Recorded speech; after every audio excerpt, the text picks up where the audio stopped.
싸우세 한 마음으로 힘써 싸우세 악한 마귀 군사들과 힘써 싸워서 승전보를 울리기까지.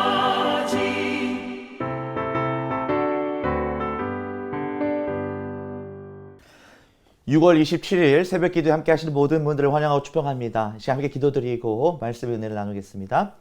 하나님 아버지 감사합니다. 오늘 우리에게 또 새로운 날을 주시고 또 삶을 살아갈 수 있도록 허락해 주셔서 감사합니다. 오늘 이 시간 주님의 말씀을 묵상하며 하나님을 더 알고 성령님의 임재를 더 경험하고 예수님께 더 가까이 가고 예수님과 늘 동행하는 그런 삶 되게 하여 주시옵소서. 감사드리며 예수 이름으로 기도합니다. 아멘. 오늘 함께 나눌 말씀은 사도행전 4장 13절부터 22절까지의 말씀입니다. 우리 새벽기도의 교재 148페이지입니다. 그들이 베드로와 요한이 담대하게 말함을 보고 그들을 본래 학문 없는 범인으로 알았다가 이상히 여기며 또 전에 예수와 함께 있던 줄도 알고 또 병 나은 사람이 그들과 함께 서 있는 것을 보고 비난할 말이 없는지라 명하여 공회에서 나가라 하고 서로 의논하여 이르되 이 사람들을 어떻게 할까? 그들로 말미암아 유명한 표적 나타난 것이 예루살렘에 사는 모든 사람에게 알려졌으니 우리도 부인할 수 없는지라.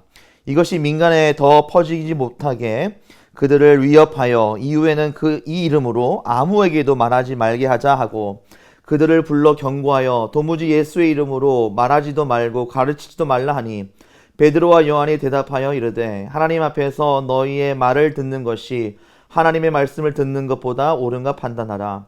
우리는 보고 들은 것을 말하지 아니할 수 없다 하니 관리들이 백성들 때문에 그들을 어떻게 처벌할지 방법을 찾지 못하고 다시 위협하여 놓아주었으니 이는 모든 사람이 그 된 일을 보고 하나님께 영광을 돌림이라. 이 표적으로 병 나은 사람은 40여 세나 되었더라. 아멘. 하나님 말씀만 따르는 담대한 복음 전도자. 오늘 말씀의 핵심은 이 베드로와 요한의 담대한 모습입니다.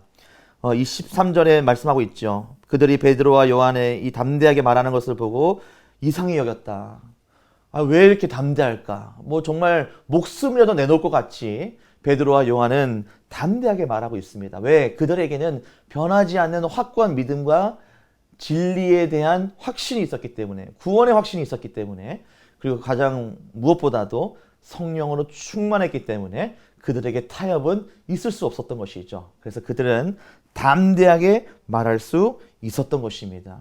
거기에 능력이 있는 거예요. 그 담대함에 이미 이 공회 사람들도, 사내들인 공의회의 사람들도, 가장 권위가 있는 유대인들도 눌려버린 거예요. 그들이 어떻게 할 수 없었던 것입니다. 그래서 그들을 놓아줄 수밖에 없는, 왜냐하면 수많은 사람들이 그 병자를 바라보면서 예수 그리스도의 복음을 듣고 구원을 얻고 세례를 받고 제자가 되고 이러니까 그 대중에 압도되어서 이 사람들이 어떻게 할 수 없었던 것입니다. 그런데 여기서 또 하나의 사탄의 속임수가 나타납니다. 뭐라고 얘기하냐면은 오늘 17절 말씀입니다. 내가 너희들 놓아주겠다. 하지만 조건이 하나 있다. 그들을 위협합니다. 이 이름으로 아무에게도 말하지 말고 가르치지도 말고 전하지 마라. 예수 이름 자체를 입 밖을 꺼내지 말라. 여러분, 이 복음에 예수 그리스도가 빠지면 그것이 복음입니까? 그것은 절대로 복음이 될 수가 없습니다. 우리가 기독교는 종교도 아니지만 기독교라는 이 복음 가운데 예수 그리스도가 빠지면 어떻게 구원의 말씀을 우리가 전할 수가 있겠어요?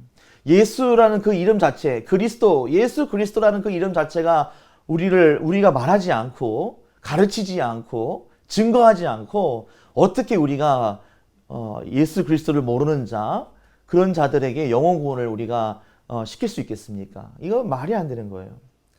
이거는 있을 수 없는 일입니다. 그런데 지금 이 유대인들이 베드로와 요한에게, 그리고 자꾸 예수를 증거하는 그런 모든 제자들에게 이러한 조건들을 걸면서 미혹하게 하는 것이죠. 아무 말도 하지 마라. 우리가 너희들과 친하게 지내겠다. 너희들 감옥에 더 이상 안 가두겠다. 그렇지만 예수 그리스도의 이름만 말하지 마라. 왜냐하면 이들도 알고 있는 거예요. 예수 그리스도 이름에 능력이 있다는 것을 이들도 알게 된 거예요.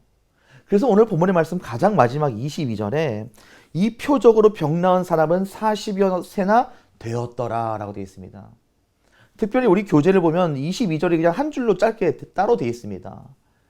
왜 이렇게 말씀이 오늘 끝날까요? 이 표적으로 병 나은 사람은 40여 세나 되었더라. 이게 왜 중요한 얘기일까요? 여기는 중요한 의미가 있어요. 태어나면서부터 안진뱅이입니다. 태어나면서부터 안진뱅이였던 이 사람이 40년 동안 얼마나 병을 고치려고 노력했겠어요. 뭐 수많은 의사들을 만나갔을 것이고 뭐 자기가 할 수 있는 일은 다 해봤겠죠. 그러나 40년 동안 태어나서부터 지금까지 그 병을 고칠 수 있는 사람은 아무도 없었습니다. 그러나 예수님께서 그 복음의 능력으로 고치셨다라는 거예요. 제자들이 그 예수 그리스도의 이름으로 고쳤다라는 것입니다. 예수 그리스도가 그 자리에 있지도 않았지만 그 제자들이 예수 그리스도의 이름으로 명하니까 일어난 거예요. 예수 그리스도 이름의 능력이 얼마나 대단한지를 이 유대인들도 알고 있다는 것입니다. 그 때문에 그 이름만 말하지 마. 왜? 자기들의 밥그릇이 위태롭기 때문이에요. 자신들의 위치가 위태롭기 때문입니다. 여러분, 우리가 예수 그리스도의 이름의 능력을 믿고 예수 그리스도의 이름으로 우리가 나아가고 오늘 살아갈 때 똑같은 능력과 똑같은 하나님의 역사들이 일어나는 줄로 믿습니다. 여러분, 당장 어떠한 짠 하고 이런 기적이 일어나지 않을지라도 여러분, 우리가 확고하게 의심 없이 믿고 있는 한 가지, 예수 그리스도 이름을 믿는 자마다, 그 이름을 부르는 자마다 구원을 얻는 거예요. 내 병이 지금 낫지 않아도, 내 암이 지금 낫지 않아도 더 중요한 것, 제가 지난 주일날 말씀을 드렸죠. 가장 중요한 것은 이 세상에서의 어떠한 보상이라든지 어떠한 유익이 아니라 영원한 생명을 갖는 거예요. 예수 그리스도 이름을 믿고 그 이름을 부르는 자는 영원한 생명을 얻는 거예요. 이것은 100% 기런티 되는 것입니다. 여러분, 이것을 믿는 자는 병이 낫지 않아도 구원을 얻는 자요. 당장 안진뱅이에서 일어나지 못해도 그 자는 이미 나음을 입은 자다라는 것이죠. 왜? 영원한 생명을 이미 얻었기 때문입니다. 그러한 관점에서 본다면 여러분, 오늘 우리가 하루 살아갈 때 예수 그리스도의 이름을 믿고 예수 그리스도의 이름을 증거하고 예수 그리스도의 이름을 온전히 높이 올려드리는 그런 삶을 산다는 것, 그것은 너무나도 영광스러운 삶인 줄로 믿습니다. 오늘 하루 예수 그리스도 이름의 능력을 경험하며 그것을 노래하며 그것을 또한 증거할 수 있는 우리 모두 될 수 있기를 주님의 이름으로 축원합니다. 우리 교재의 질문들을 함께 살펴보기 원합니다. 담대히 말하는 베드로와 요한을 공회원들이 이상하게 여긴 이유는 무엇인가요? 이 죽을 수도 있는데 너무나 담대하게 말하니까 그렇게 지금 보이는 것입니다. 나는 복음을 언변으로 전하나요? 성령의 능력과 지혜로 전하나요? 당연히 성령의 능력과 지혜로 우리가 전해야 합니다. 혹시 언변으로 한다면 다시 한번 우리가 성령의 능력과 지혜를 구할 수 있기를 바랍니다. 베드로와 요한은 예수님의 이름으로 가르치지 말라는 위협에 어떻게 반박했나요? 눈 하나 깜짝하지 않았죠?